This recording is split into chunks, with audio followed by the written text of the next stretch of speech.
friend of mine volunteered at a camp for kids with special needs.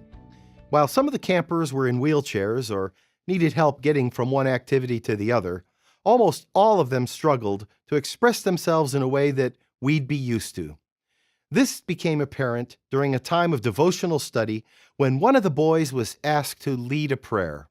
This camper really wanted to do a great job, but as he started to pray, my friend leaned in, trying hard to understand the words being said. And that's when he had a breakthrough. Even though he couldn't figure out what the young man was praying for, he realized that God understood and cherished every single word that this camper was praying. God knew exactly what this young man was going through.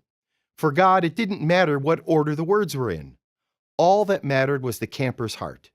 And my friend could tell right away that that was in the right place.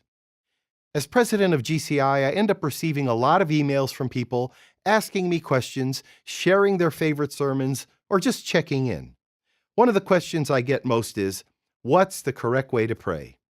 I can understand how sometimes we can get caught up in the idea that we have to do something for our prayers to be heard.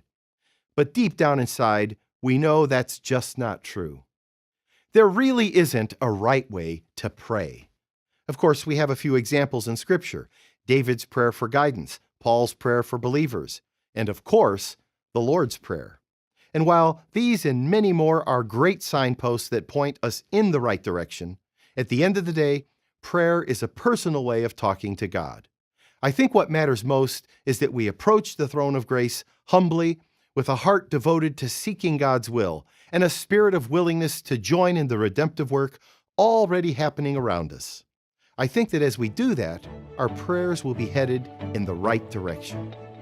I'm Joseph Tkach, speaking of life.